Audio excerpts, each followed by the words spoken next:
bisa menjadi seperti yang kau minta. Ku jadi juita kala cinta menggoda. Tak peduli jika surga dan neraka tak pernah ada, yang penting kau ada.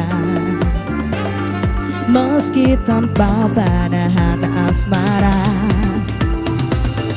mengapa sabda alam belum jua satukan kisah kita bersama.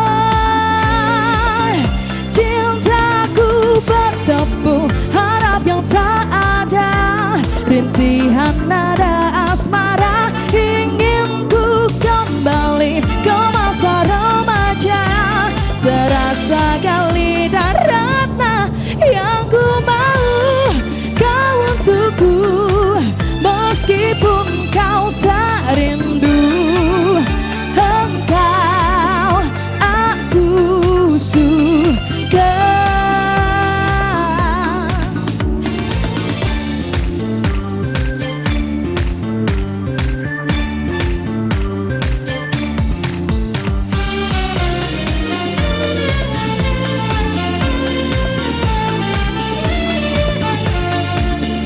Mengapa cinta di hadapan hatiku hanya bersemi yang lain? Cintaku bertepuk harap yang tak ada, rintihan nada asmara. Kau kehidupanku meski kau tak tahu, ada aku di hidupmu yang ku mau kau untukku. Meskipun kau tak rindu, engkau aku suka.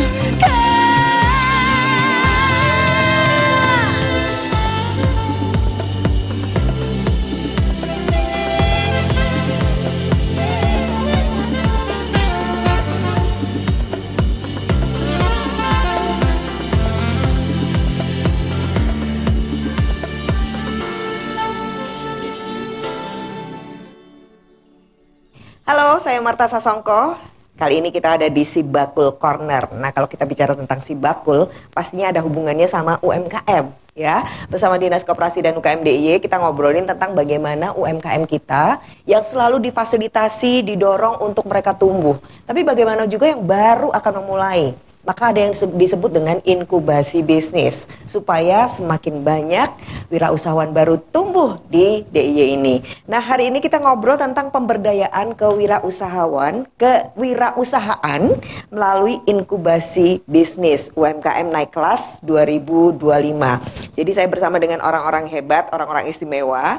Yang pertama adalah Pak Wisnu Hermawan SPMT, Kepala Bidang Kewirausahaan Dinas Koperasi dan UKM DIY. Pak Wisnu. Semangat pagi, Mbak. Semangat terus ya, Pak. Ya, bahkan kayaknya sudah berapa purnama kita nggak ketemu. Iya, ini. Sekarang ketemu lagi. Terus semangat wirausaha. Yes, saya juga makin semangat. Ini rezeki saya bisa ketemu lagi dengan Pak Wisnu dan ada yang diajak soalnya hari ini ya. Nah, bersama kita juga sudah hadir anggota Komisi B DPRD DIY, Bapak Tri Nugroho SEMH. Pak Tri, apa kabar Pak? Alhamdulillah baik. Salam sehat Mbak Marta. Salam sehat juga. Tadi udah ngobrol sama UMKM gimana Pak? Ya, lihat UMKM itu lihat ini. Lihat UMKM sekarang kan lihat gadis.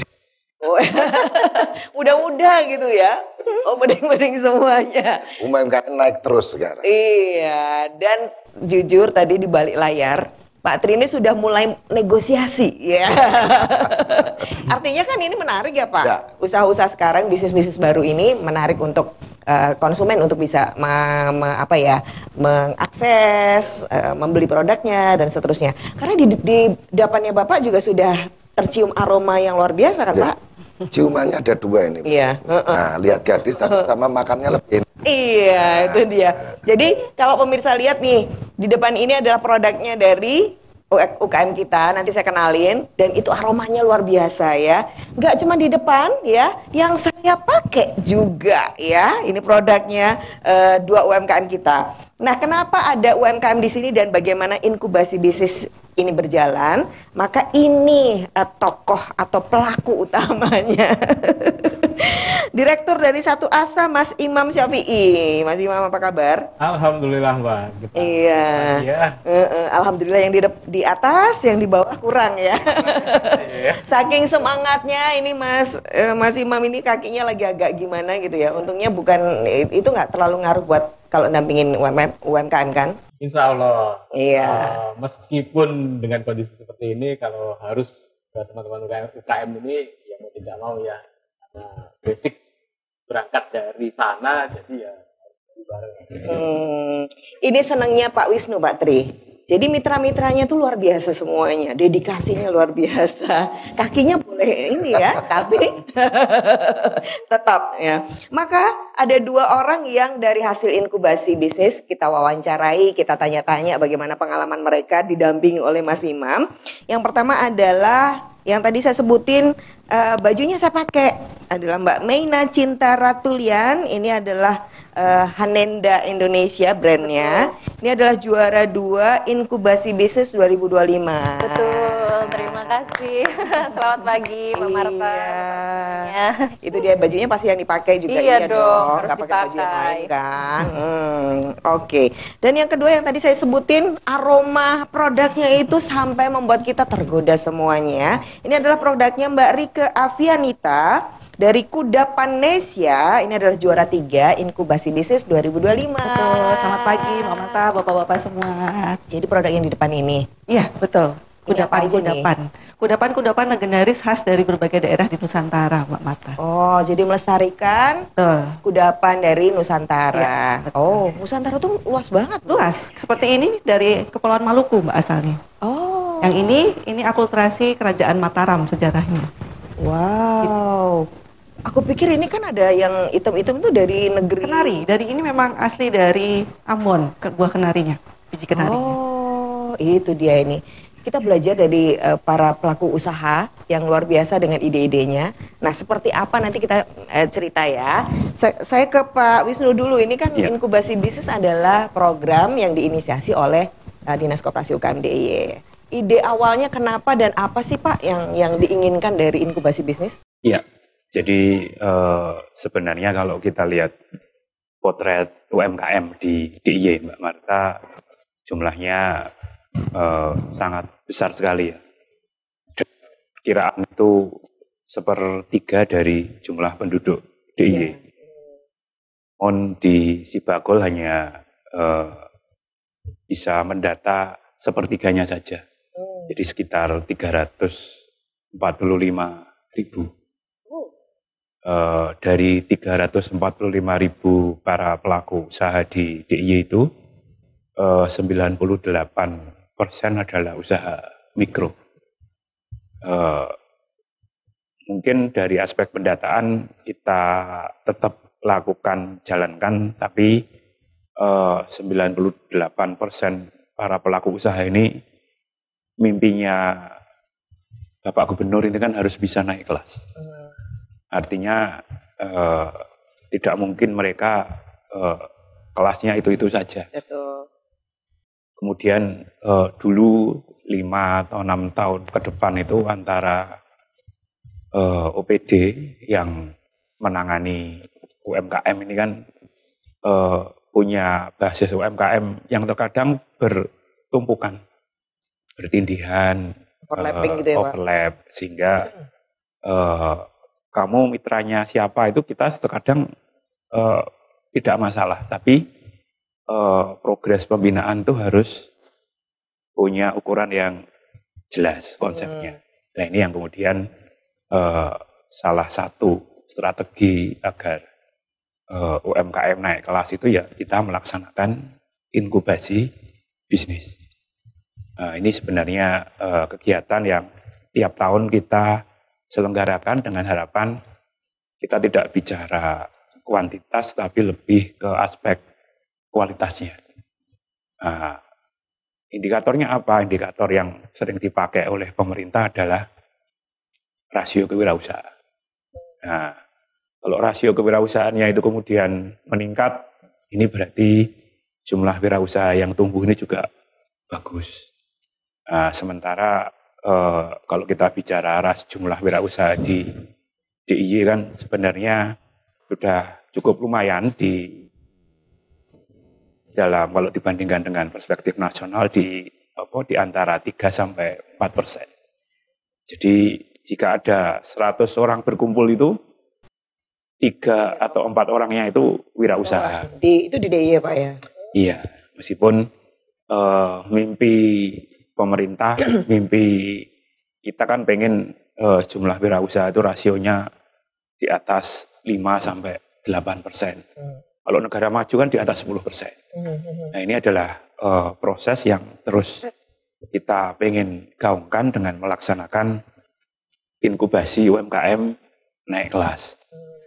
Sebenarnya jumlahnya yang mendaftar itu ratusan, Pak. Kemudian ketika diseleksi atau dikurasi saat pra inkubasi itu kemudian menyusut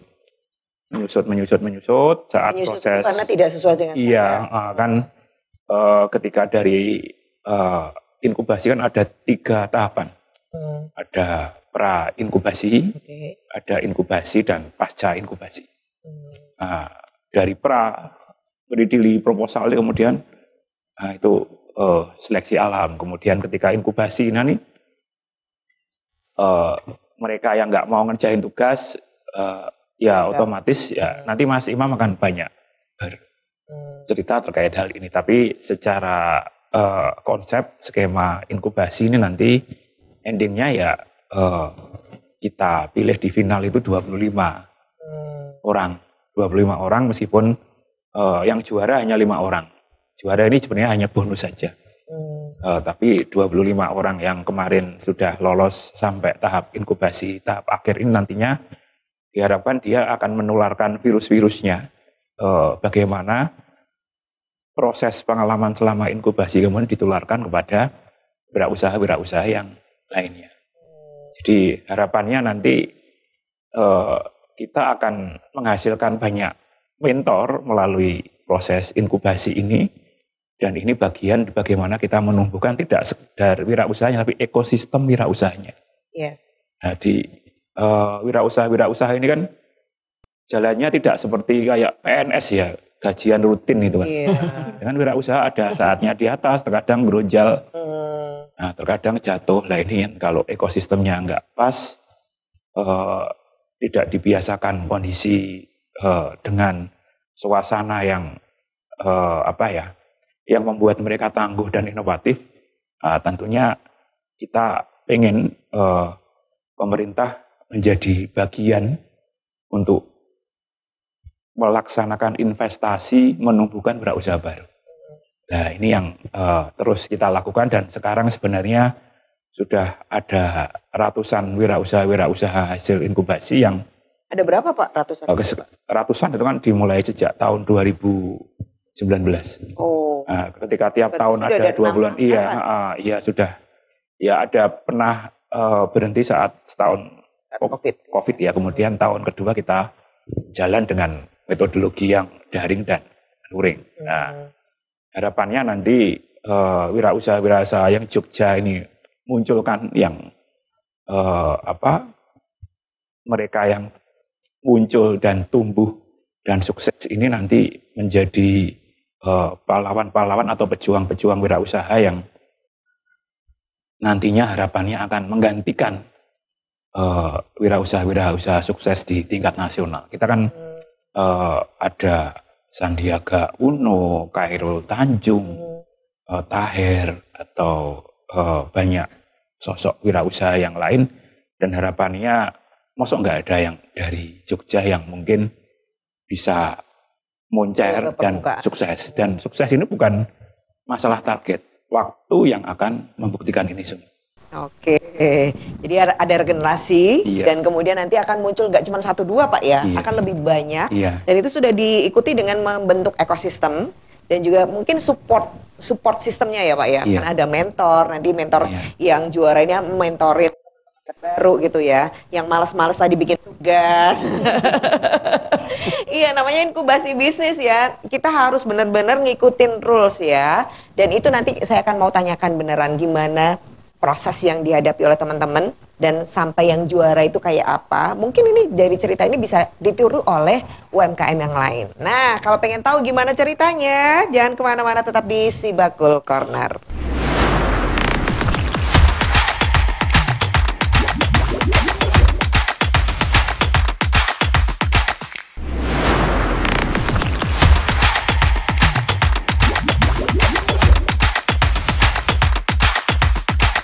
Ya, Sibakul Corner bersama dengan Dinas Koperasi dan UKM DIY, kita masih bicara tentang bagaimana inkubasi bisnis itu bisa menumbuhkan salah satu program upaya untuk menumbuhkan semakin banyak wirausahawan baru. Pak Tri, kalau sudah dengar tadi apa yang disampaikan Pak Wisnu, ini inisiatifnya dari Dinas Koperasi UKM DIY ini banyak banget program, termasuk ini dan ternyata sudah ada hasilnya. Kalau dari Komisi B sendiri melihat bagaimana program meningkatkan, menumbuhkan kewirausahaan baru itu apa sih yang dipikirkan oleh Dewan? Ya, makasih Mbak Marta. Pertama, tugas DPRD itu ada 3 hal. Yang pertama adalah penganggaran. Yang kedua adalah membuat regulasi. Yang ketiga adalah pengawasan. Mengawasi tidak harus mengawasi Pak Wisnu, program kerja yang dijalankan kayak apa. Ya, harus jalan. Harus jalan semuanya.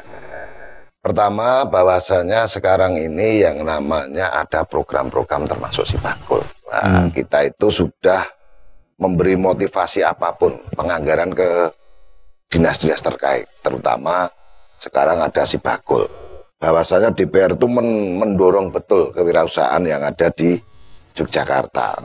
Kita harus paling nggak ada, sudah mendorong ke dinas terkait, penganggaran ada, digitalisasi, UMKM ada digitalisasi. Yang kedua adalah inovasi produk berbasis budaya. Yang ketiga adalah teknologi pertanian dan ekonomi kreatif. Sudah sejauh itu. Kita penganggaran sudah mulai, kita di sela-sela, walaupun sekarang ada efisiensi, gitu.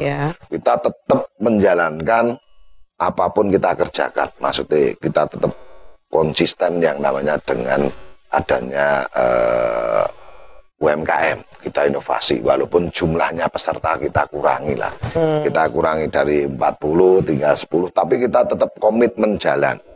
Dan teman-teman DPRD itu sekarang itu sudah intent betul yang namanya kolaborasi apapun. Sekarang ini sudah membuat rancangan peraturan daerah tentang penyelenggaraan riset, invensi, dan inovasi daerah.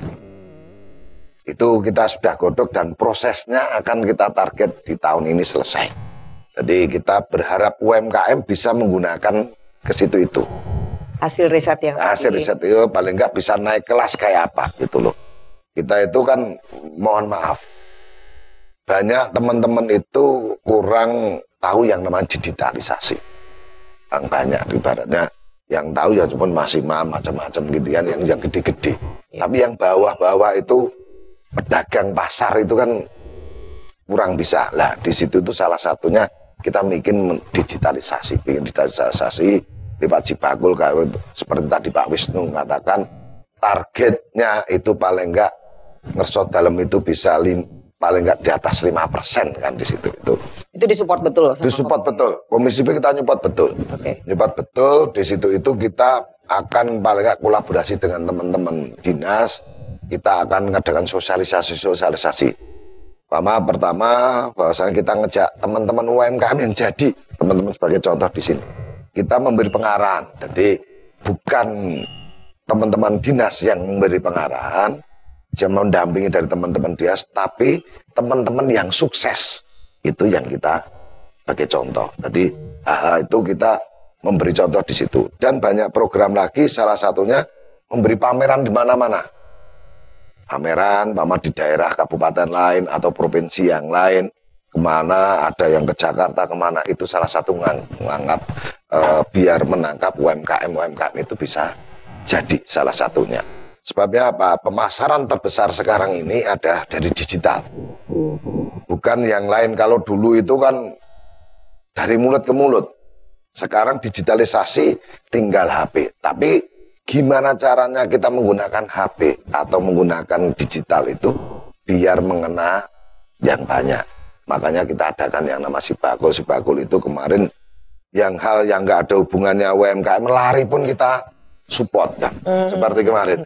Walaupun lari itu Sibakul Run ya. Sibakul Run, itu kan tidak ada pengaruhnya. Tapi kan yang jualan banyak. Iya. Nah, di situ menghidupkan UMKM. Salah satunya itu. Yang kedua kemarin teman-teman kita, teman-teman DPR mengarahkan ke teman-teman sebagai contoh BPD. BPD Run kemarin yang hadir ke Jogja itu hampir 7.000. Yang luar Jogja itu 5.000 lebih itu kemarin. Nah, itu sudah ngangkat UMKM itu salah satunya. Dari teman-teman itu, kita itu juga Komisi B mendorong betul adanya kolaborasi yang ada. Sebagai contoh, teman-teman dengan kebudayaan itu mengadakan event, paling nggak menggandeng yang namanya teman-teman UMKM. Di situ tuh ya ada event-event itu di situ. Yang ketiga, kita juga mengadakan riset-riset yang macam-macam. Sebagai contoh, DPR sudah mendorong transformasi dari Bapeda menjadi Baperida. Namanya aja sudah ganti. Ada perencanaan pembangunan riset dan inovasi daerah. Sudah berganti. Jadi riset-risetnya teman-teman itu biar semuanya bisa mengedukasi jadi teman-teman UMKM bisa naik kelas paling enggak. Jadi juga ada penganggaran untuk riset. Oh, ada. Penganggaran ada biar teman-teman sekalian bisa mengangkat perekonomiannya ada Jogja. Sebab apa? Jogja itu yang bisa diandalkan cuma pariwisata. Nggak ada yang lain. Tambang kita nggak punya.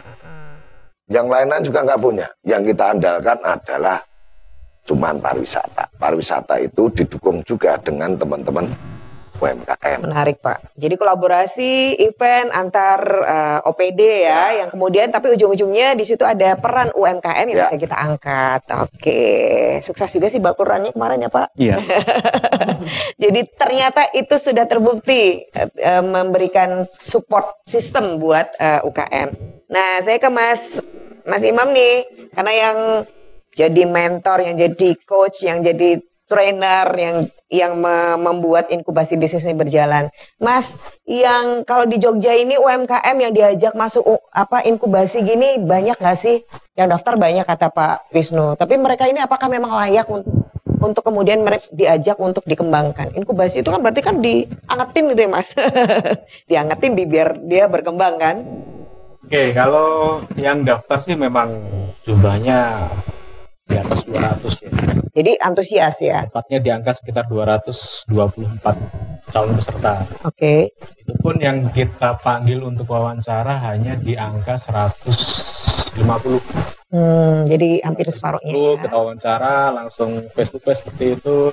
Kita lihat antusiasme terhadap program bagaimana, komitmennya bagaimana untuk mengikuti semua rangkaian program. Karena kan programnya panjang nih.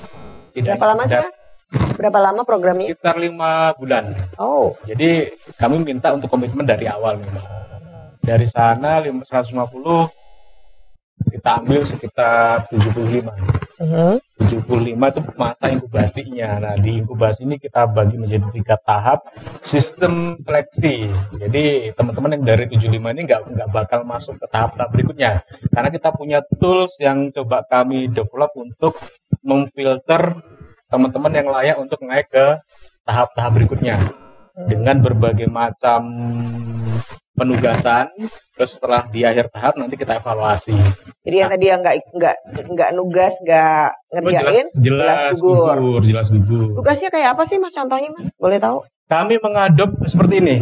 Kami awalnya coba dengan sebuah kutipan ya, bahwasanya kan kita ini adalah hasil dari apa yang kita pikir dan rasa, kita kerjakan sama kita biasakan. 3 bulan, setahun, 10 tahun, bertahun-tahun yang lalu gitu.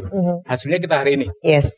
Nah, termasuk juga dengan usaha. Usahanya teman-teman hari ini tuh hasil dari apa yang mereka kerjakan sebelum-sebelumnya. Nah, pertanyaannya hari ini teman-teman itu puas nggak dengan hasilnya? Jika nggak puas, maka harus ada yang dirubah. Melakukan perubahan lah. Nah, perubahan yang coba kami install ke teman-teman peserta ini bukan perubahan yang radikal, yang langsung diubah sekaligus, karena ini bukan saya sendiri ya. Kita mencoba merekayasa bagaimana perubahan kecil itu bisa dikerjain setiap hari. Iya. Nah, perubahan kecil itu kita kasih lewat penugasan. Oke. Penugasannya apa? Ya, kita mengacu kepada apa yang ada di Sibakul. Ada 6 aspek yang dikembangkan lewat platform Sibakul. Yang pertama dari mulai aspek SDM-nya. Dari mulai kewirausahaannya, tingkat kompetitifnya, aku harus ABC. Karena setiap tahap kita bebani untuk setidaknya naik 10% omset. Itu bagian dari mencoba ngasih dari sisi SDM biar mereka punya semangat untuk terus tumbuh. Terus lagi dari sisi produknya, semua inovasi, semua izin dalam proses inkubasi harus selesai. Dan tentu selama inkubasi ini karena waktunya terbatas di kelas, kami nggak ngasih bab yang teknis berkaitan dengan inovasi, berkaitan dengan izin. Nah, itu menjadi ketugasan mereka yang harus mereka selesaikan. Karena itu akan menjadi salah satu faktor penilaian ketika di akhir tahap, naik ke tahap berikutnya. Terus berikutnya dari sisi akses pasar, dari sisi digitalnya, dari sisi kelembagaannya, dan terakhir dari sisi keuangannya. Nah, itu kami detailkan satu persatu menjadi tugas di setiap tahapannya mereka. Nah, kami berharap dengan tugas-tugas itu mulai ngasih habit kecil-kecil tadi kepada teman-teman. Dan harapannya ketika mereka sudah selesai di tahap 3, ini teman-teman yang 20 besar, salah satunya 2-nya juara di sini gitu kan. Habit itu dikerjain lagi pasca program. Karena bagaimanapun kami percaya bahwasanya ngubah sesuatu nggak bisa langsung saklek. Ngubah sesuatu yang bisa dikerjakan itu ya kita yang kecil-kecil dulu aja deh. Sampai mereka terbiasa ya. Terus, sampai mereka terbiasa, terus pada akhirnya kan konsisten.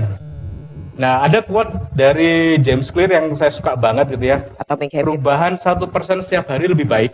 Betul. Itu jika dikerjakan setiap hari ya. Yes. Nanti di akhir tahun angkanya menjadi 37 kali lebih baik. Dan kita sepakat ini Mas, itu penggemar Atomic Habit. Betul, dari Atomic Habit. Itu kita sarikan ke program ini Mbak.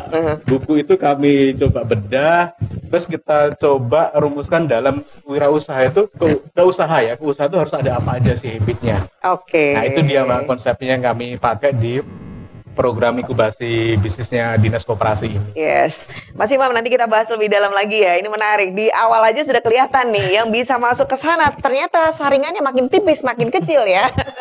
Dan itu terbukti. Nah, kita nanti abis ini kenalan sama 2 pemenangnya. Tapi gimana ceritanya? Sebentar, kita mau break dulu sebentar. Nikmatin musik dulu, nikmatin suasana di tempat ini. Buat Anda, nikmatin dulu musiknya. Ada bahagia yang belum kita rasa setelah bersama. Usahakan semua, kira-kira kapan waktunya tiba.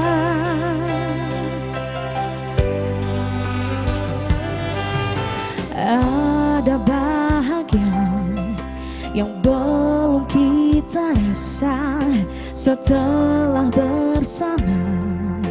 Usahakan semua, kira-kira kapan waktunya tiba.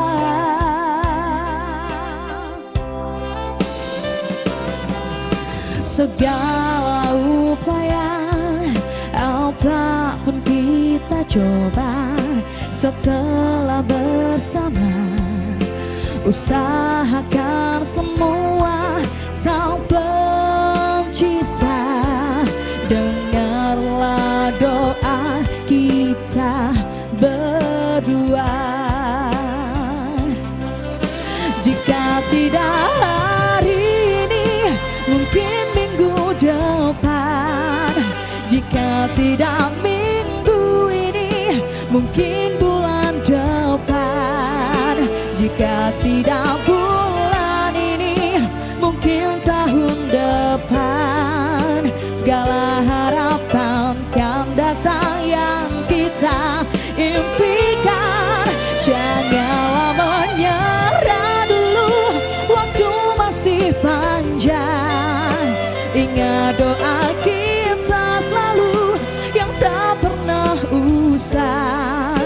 Kita usahakan lagi sayang, yakin waktunya kan datang.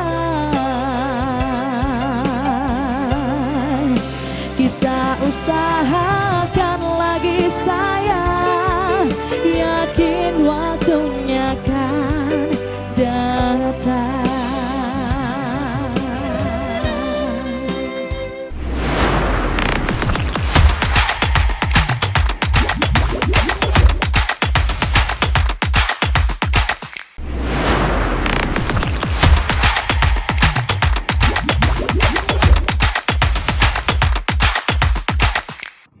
Tadi Mas Imam sudah menyampaikan kalau perubahan kecil 1% setiap hari kita lakukan, maka setahun kemudian ada 37 kali lipat peningkatan yang kita dapatkan. Gitu ya Mas Imam ya. Itu kalau Anda nggak percaya, saya mau kasih buktinya. Buktinya adalah 2 orang yang sudah menjadi juara di Inkubator Bisnis 2025. Tapi sebelum ke sana, saya mau kasih lihat dulu bagaimana sih profil para pemenang Inkubasi Bisnis 2025 ini. Ini dia.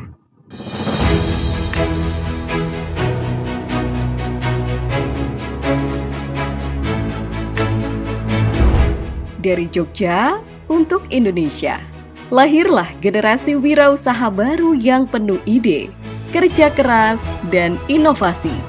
Inilah pemenang Inkubasi Bisnis Terbaik 2025.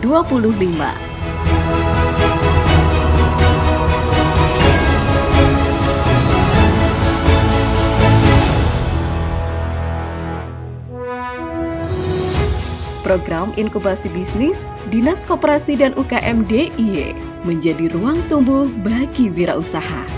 Di sini, mereka belajar manajemen, strategi pemasaran, pengembangan produk, hingga inovasi digital. Hasilnya, lahir karya-karya unggul yang tidak hanya memberi manfaat ekonomi, tapi juga menjawab kebutuhan masyarakat. Pipa Kitchen, salah satu peserta dengan inovasi kuliner yang menghadirkan dimsum, brownies, dan kopi sehat yang menjadi favorit banyak kalangan. Soy Kui, susu kedelai premium menawarkan gaya hidup sehat. Soy Kui menghadirkan susu kedelai premium tanpa pengawet, sehat, dan penuh inovasi. Kudapan Desia, kudapan legendaris Nusantara dari kekayaan rasa tradisi. Kudapan Desia menghadirkan kuliner yang tidak hanya lezat, tapi juga melestarikan warisan bangsa.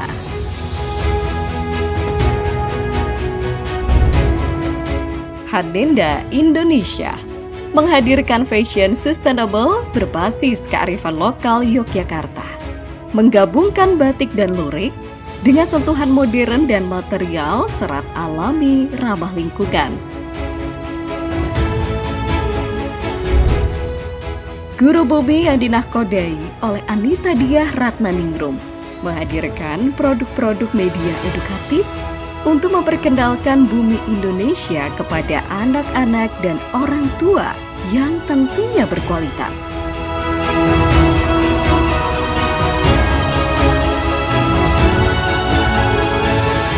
Para pemenang ini bukan sekedar pebisnis. Mereka adalah inspirasi, simbol wirausaha yang kreatif, mandiri, peduli budaya, kesehatan, dan pendidikan. Usaha mereka tumbuh bersama masyarakat, menciptakan lapangan kerja, sekaligus membawa UMKM di daerah istimewa Yogyakarta ke level yang lebih tinggi.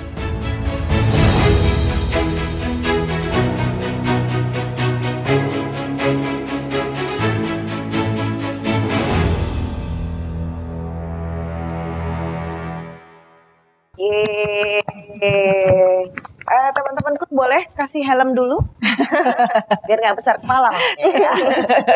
Soalnya kan dipuji-puji itu adalah salah satu tantangan terbesar membuat kita berhenti kan. Iya nggak sih? Oh iya. Jadi saya pengen tahu nih, kalau tadi diceritain Mas Imam 5 bulan prosesnya, screeningnya makin ketat, tugasnya banyak.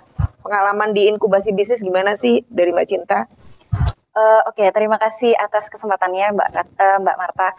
Jadi untuk inkubasi bisnis ini luar biasa, memberikan dongkrakan yang luar biasa sih bagi Haninda. Karena kita ini masih Gen Z kan, kita masuknya Gen Z, itu kan kadang-kadang punya stigma kalau oh Gen Z itu mut-mutan gitu. Tapi dari situ aku belajar tentang bagaimana sih kebudayaan Jogja dan keberlanjutan atau sustainability itu jadi nilai yang luar biasa untuk diangkat gitu. Jadi dari inkubasi bisnis ini aku nggak cuma melihat tentang value-nya, tapi tentang bagaimana menghidupkan orang-orang di sekitar Haninda gitu. Ini loh salah satu yang utama dari Gen Z, justru melihat value, betul, ya. Betul. Oke, salut dulu deh buat Cinta. Terus selama 5 bulan ini apa yang dirasakan?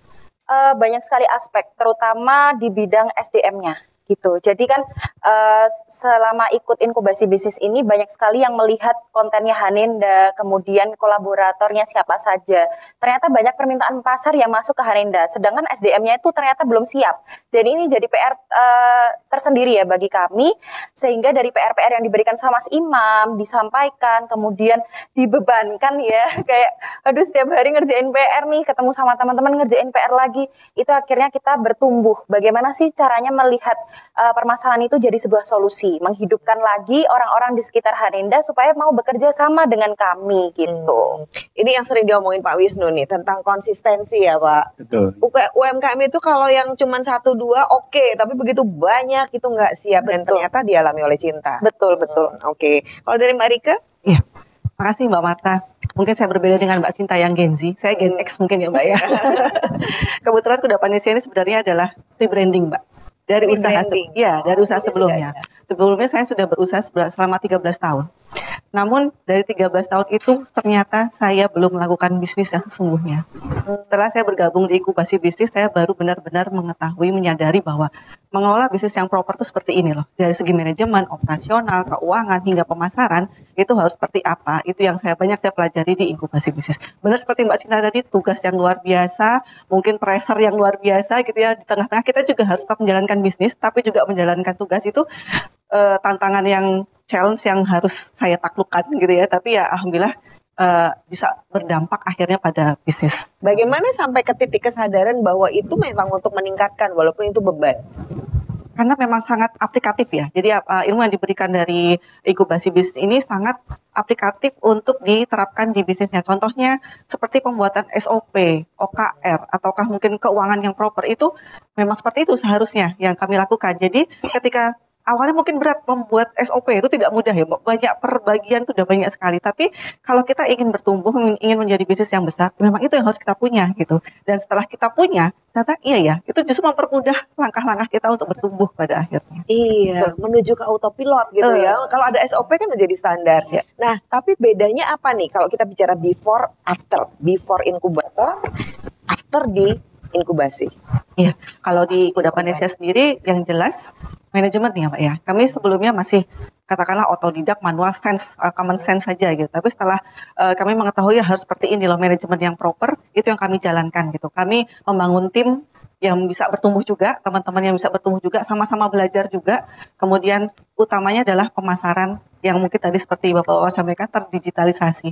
Karena sekarang mau tidak mau kita harus bisa untuk bersaing di dunia digital ya Mbak ya. Dan itu yang coba banyak saya pelajari bagaimana kita bisa memasarkan produk melalui digital. Mas Imam, yang paling membuat mereka angkat tangan gitu ya? Banyak, Mbak. Itu biasanya tugas yang apa tuh? Waduh. Semua tugas. Karena tugasnya memang dari di tahap 1 aja ya, itu ada 12 aspek yang kami nilai itu, Mbak. Dari mulai dokumen sampai ke digitalnya juga. Bahkan mereka ini kami tuntut untuk mencoba agar otaknya itu mulai berjalan, nggak lompat-lompat. Bisnis itu kan sebenarnya kalau mau tersistem harus step by step ya, ada urutannya. Mereka kita kasih beban untuk nulis juga, Pak. Terakhir nih mereka nulis bahkan di angka 12.000 kata, dan kita kumulatifkan, sedang kita susun, pengennya nanti jadi buku digital, cerita success story dari yang masuk ke 20 besar ini. Karena memang ya seperti yang saya katakan tadi, tujuan kami itu bukan ubah sekaligus, tapi memang ngasih habit ke mereka. Ketika ini selama inkubasi mereka kerjakan, kami berharap dilanjutin lagi. Karena PR-nya beliau-beliau itu masih panjang sebetulnya. Untuk scale up di bisnisnya masing-masing. Mungkin kami berpikirnya simple sih. Kita mencoba ngasih, kalau rumah ini pondasi yang kuat dulu lah. Nah, di inkubasinya Pak Wisnu ini, Dinas Koperasi ini, kita mencoba ngasih pondasi bisnis yang memang bagus, agar mereka pasca inkubasi silakan ngembangin lagi. Tapi setidaknya pondasinya sudah kuat ya. Dari berbagai macam aspek.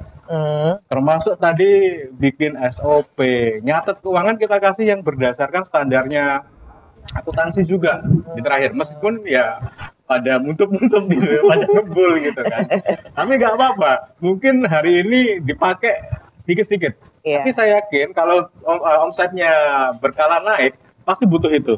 Terus betul. Lagi bagaimana menyusun dokumen target, habis itu diterjemahkan menjadi langkah day to day-nya, bahkan digitalnya pun kita kasih semacam content plan yang mereka untuk bulan depan tuh harusnya sudah disiapin dari hari ini.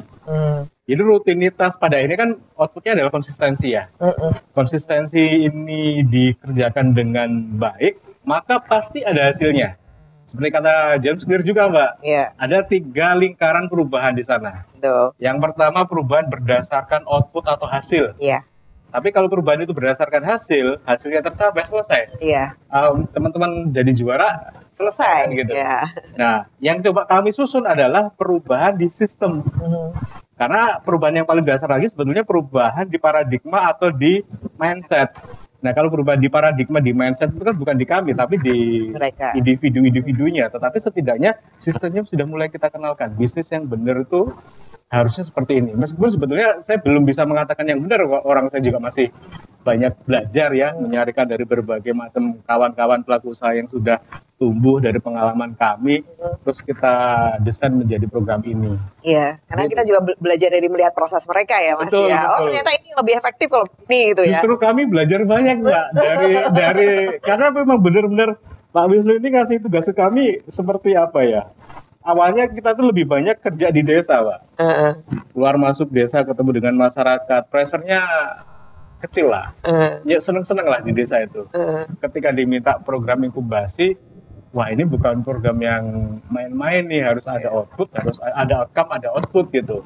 Maka dari sana benar-benar banyak belajar lagi agar si program ini tidak sekedar program jalan, karena kami itu berprinsip kalau sudah dikasih amanah, sebisa mungkin harus dikerjakan dengan benar dan hasilnya juga baik seperti itu. Keren. Ngomong-ngomong, yang diomongin sama Mas Imam, jadi dulu juga ngobrol dengan Pak Wisnu ini adalah bagaimana mengubah mindset ya Pak Wisnu. Nah, mindset itu dimulai dari mana? Apakah dari diubah dulu mindsetnya, diajak dipaksa mencari ke dalam diri, atau bahkan dari sebuah activity? Nah, dilakukan inkubasi bisnis, kalau tadi saya melihat justru dari activity, tugas-tugas akhirnya ada perubahan mindset nggak sih? Ada. Apa kalau Cipta? Kalau dulu sebelum inkubasi aku takut banget nih untuk maju, untuk investasi terutama di SDM. Karena ketakutan itu kan munculnya karena tidak ada ilmu yang mendukung gitu. Akhirnya dari proses inkubasi itu memberikan ilmu yang luar biasa terkait bagaimana membangun relasi, membangun sumber daya manusia, kemudian memperluas aspek pasarnya. Nah, dari situlah mindset untuk bertumbuh itu muncul lagi. Jadi dari proses itu, Iya, betul. akhirnya Iya, learning by doing. Oke. Kalau dari Marika, ada perubahan mindset apa? Sama sih Mbak, jadi memang mindset untuk bertumbuh itu sepertinya ditanamkan sejak awal ya. Artinya mau siap bertumbuh itu siap menjawab tantangan gitu ya. Jadi berbagai challenge di depan kita harus tangguh lah apapun itu. Mungkin yang tadi saya sampaikan, kita tetap harus menjalankan bisnis dengan berbagai dinamika di perekonomian yang sedang tidak menentu ini gitu ya. Kita harus berpikir A, B, C, kemudian kita harus mencari solusi A, B, C, tapi kita harus tetap tangguh dengan apapun itu sih. Oke, wow. Boleh dong Pak Wisnu kasih tepuk tangan. Akhirnya terwujud ini goalsnya Pak Wisnu. Yang kita pikirin bagaimana mengubah, karena mengubah itu tidak mudah. Perubahan itu menjadi sulit ketika terlalu radikal. Tapi bagaimana perubahan yang sedikit demi sedikit pun akhirnya juga mengubah mindset. Dari mindset seorang pengusaha kecil mikro yang asal buka jualannya suka-suka, akhirnya menjadi pengusaha. Kita akan bahas lagi di segmen terakhir nanti. Semoga banyak yang bisa Anda dapatkan di dalam acara kita ini, Si Bakul Corner. Jangan kemana-mana.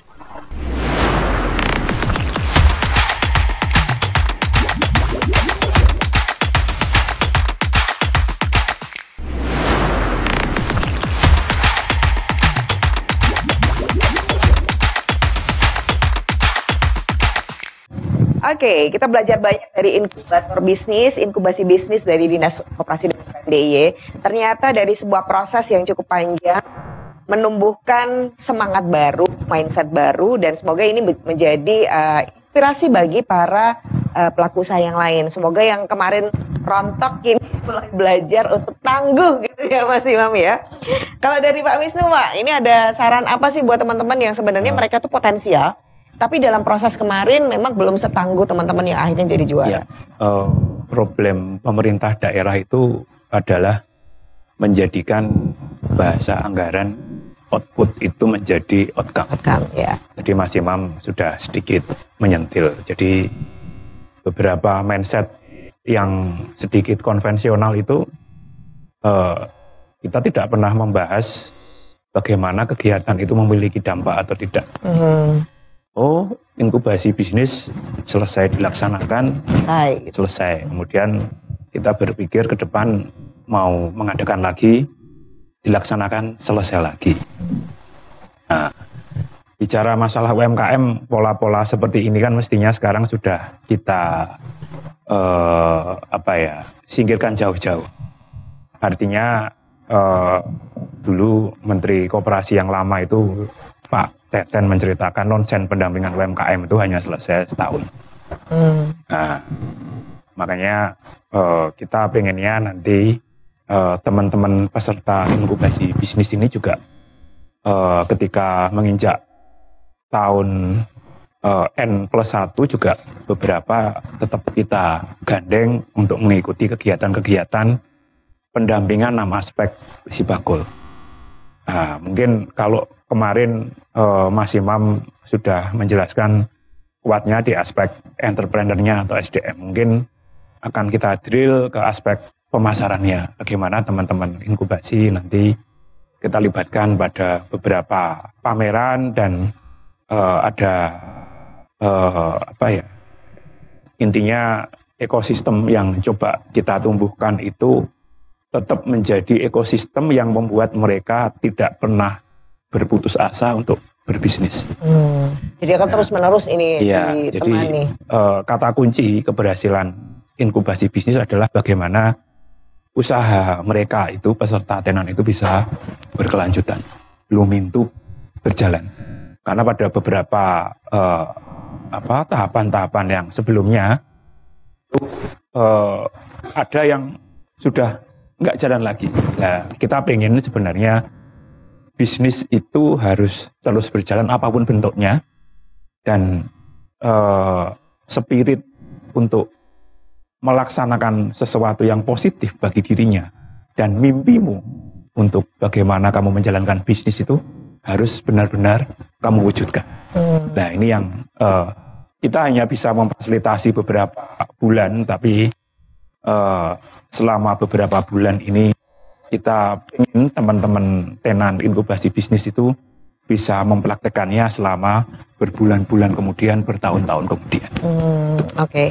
Nah Pak Tri, ini saya sering mendengar nih dari Pak Wisnu dan mungkin teman-teman di dinas ya, ketika sebuah program yang dilangsungkan itu ada budgeting kan Pak? Ya. Itu adalah program yang model-model lama gitu ya. Sementara ini kan inkubasi bisnis itu termasuk model baru ya Pak? Ya. Ada pendampingan dan seterusnya. Apakah juga ada kemudian Komisi B khususnya ya, ketika ada program-program dari dinas yang berinisiasi dengan model-model baru karena itu akan lebih sustain, lebih cocok dan itu berbeda dengan program yang lama. Apakah kemudian dari sisi penganggaran itu teman-teman Komisi B itu mau lebih fleksibel begitu Pak, sehingga supporting sistemnya memang berjalan sesuai dengan program yang diinginkan? Terima kasih Mbak Marta. Jadi sekarang teman-teman DPRD itu sudah mulai ibaratnya orang meninggalkan proses yang pola lama. Adanya pola lama. Pola lama biasanya teman-teman UMKM itu ditinggal. Iya. Umum kan di situ. Iya. Sekarang itu sudah tidak. Kita dengan teman-teman dinas, teman-teman dengan pemerintah daerah, kabupaten kota, kita akan melakukan inkubasi dan pendampingan untuk pemula. Itu 6 bulan sampai 12 bulan. Itu sudah ada pemikiran. Pemikiran sudah. Jadi pendampingannya. Iya. Jadi kita di situ juga ada anggaran, paling nggak aturan dari pemerintah pusat dan daerah juga mewajibkan alokasi 40% dari belanja barang dan jasa itu untuk UMKM. Untuk barang jasanya sampai 40%. Itu tinggi banget itu. Itu barang jasa dosa larinya di situ. Nah, kita sudah mulai pendampingan. Sebabnya apa? Kita itu meninggalkan prosesi yang lama, ditinggal. Kalau orang ngomong itu pasti Pak untung kan kalau program lama. Betul. Pasti untung pertama dikasih, tapi kedua udah selesai kan. Betul. Nah ini kita arahkan dari A sampai Z. Pendampingan tadi Pak itu didampingi terus sampai dengan yang namanya perizinan. Jadi continue kan? Continue. Kita akan tadi Mbak Cinta itu kita dampingi terus sampai dengan pemasaran, sampai dengan paling enggak dengan regulasi, termasuk aturan-aturan ada tadi ini termasuk Kompeda tadi dari sertifikasi halal, BPOM, HKI, itu kita dampingi terus. Jadi bisa naik kelas betul. Jadi kita pelan-pelan paling enggak. Tapi itu agak susahnya tadi Pak Wisnu itu menggunakan teori itu lama kembali ke sekarang ini, digitalisasi, itu sangat susah sekali. Tadi teman-teman dari yang lain tuh memberi orientasi bahwasannya menggunakan teknologi itu sekarang itu agak susah teman-teman tuh. Terutama menurut saya generasi tua itu kan mau digitalisasi agak susah. Nah ini makanya perlulah pendampingan. Walaupun ya mohon maaf, sekarang tuh kerjaannya teman-teman dinas sekarang Pak Wisnu itu ya biasanya jam 8 sampai jam 4 selesai ya Pak Wisnu sekarang kerjaannya dari jam 8 sampai jam 8. Nah pendampingannya di situ. Sebabnya apa? Malam ditelepon, Pak ini kondisinya kayak ini kondisinya. Ya memang susahnya kayak gitu. Teman-teman DPR juga paling nggak opennya di situ itu pendampingannya itu susahnya di situ itu kita. Tapi ini demi kemajuan Yogyakarta. Nah, Yogyakarta, sebabnya Yogyakarta seperti urusan di depan tadi, bahwasanya kita itu tidak bisa melihat dari daerah yang lain. Kita itu cuma bisa membesarkan UMKM sama pariwisata. Nggak ada yang lain. Jogja nggak bisa diandalkan. Nggak bisa diandalkan. Kita sama dengan Bali. Kita itu pariwisata kita sama dengan UMKM kita. Lihatnya itu bukan Indonesia, tapi sudah dunia kan paling enggak. Jadi teman-teman UMKM itu lihatnya ini rotinya ini sebenarnya kudapan ini lihatnya nanti teman-teman turis sudah sampai Jerman, sampai mana paling enggak sudah sampai sejauh itu. Larinya sudah sampai situ, bukan larinya kita nasional, tapi kenapa pendampingan itu? Sebabnya kita pariwisata. Jadi Komisi B semuanya sudah punya mindset yang sama ya Pak. Mindset yang sama. Sekarang proses untuk memang mau menaik kelaskan UMKM ada banyak cara. Gitu. Banyak cara. Dan kita mohon maaf Mbak, itu salah satunya. Kita sudah kolaborasi dengan teman-teman dinas. Kita itu ada ngecek betul. Seperti tiap hari hampir tiap sebulan itu rata-rata 8 kali kita ngecek ke teman-teman Komisi B, itu ngecek ke teman-teman UMKM salah satunya.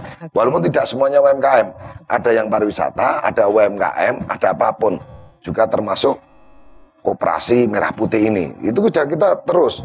Jadi tahu betul permasalahan di sana Pak ya? Ya, kita bisa diselesaikan, dan itu juga kita selesaikan. Kita pendampingan sampai turun ke bawah terus semuanya. Kita ngajak teman-teman dinas di situ biar kita langsung kita selesaikan. Kemarin hari Kamis kita bareng ya Pak. Nah, hari Kamis, hari Rabu itu kita keliling betul. Tiap hari hampir sebulan tuh 8 sampai 12 kali Mbak.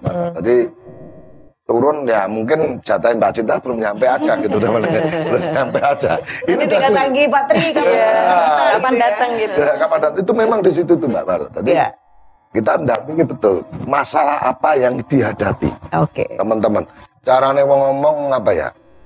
Kulaan masalah gitu tadi Pak Wisnu udah ngomong, Pak itu kulaan masalah, itu salah satunya tuh. Memang ya kita mendengarkan betul, mendengarkan teman-teman UMKM atau pelaku apapun kita keliling. Ada solusinya tapi Pak? Ada solusinya, pasti ada solusinya. Oke, baik. Gitu. Terima kasih banyak Pak Tri. Mas Imam, ini karena 1 menit terakhir mau diberikan maksimal 1 kalimat untuk UMKM di luar sana supaya mereka seperti teman-teman yang sudah juara ini bisa tangguh menjadi wirausahawan. Balik lagi, kita ini sudah puas belum dengan kondisi hari ini? Jika belum puas, ya saatnya melakukan perubahan. Perubahan dari berbagai macam aspek tentunya di bisnis. Jika itu dikerjain, tahun 2 tahun, pasti ada hasil. Mbak Rika dan Cinta, kalimat terbaik untuk para pelaku UMKM teman-teman di luar sana. Kalau dari aku, bermimpilah setinggi-tingginya, bermanfaatlah sebanyak-banyaknya. Wes, keren Mbak Rika. Untuk saya pribadi, untuk teman-teman UMKM di luar sana, terus semangat bertumbuh, belajar itu tidak ada ruang dan waktu, terus beradaptasi dan berinovasi dengan berbagai perubahan yang ada. Yes, terima kasih banyak. Senang banget hari ini ngobrolnya luar biasa. Pak Wisnu matur nuwun, Pak Tri matur nuwun sekali. Salam buat teman-teman di Komisi B. Komitmennya semoga makin kuat. Amin. Dan tahu masalah di bawah dan memberikan solusi ya Pak. Siap. Sebagai wakil kita soalnya ya. Dan Mas Imam, jangan pernah berhenti walaupun kaki berhenti. Dan Mbak Rika dan Mbak Cinta, selamat terus bertumbuh. Siap. Tidak berhenti menjadi juara. Tapi teruslah juga menginspirasi teman-teman yang lain ya. Terima kasih, dan saya juga berterima kasih untuk Anda yang sudah menyaksikan ini. Ini baru episode pertama. Kalau pengen tahu yang lainnya, tunggu, ikuti Si Bakul Corner edisi berikutnya. Saya Marta Sasongko, terima kasih banyak dan salam UMKM naik kelas. Ingatkah kamu dirimu yang pernah menyakiti aku? Kau kecewakan aku, tapi ku maafkan salahmu. Kini berganti kisah, ku menyakiti dirimu. Tapi apa yang terjadi? Kau meninggalkanku. Izinkan aku untuk terakhir kalinya semalam saja bersamaku, mengenang asmara kita. Dan aku pun berharap semoga kita tak berpisah, dan kau maafkan kesalahan yang pernah ku buat. Ingatkah kau dirimu yang pernah menyakiti aku? Kau kecewakan aku, tapi ku maafkan salahmu. Kini berganti kisah, ku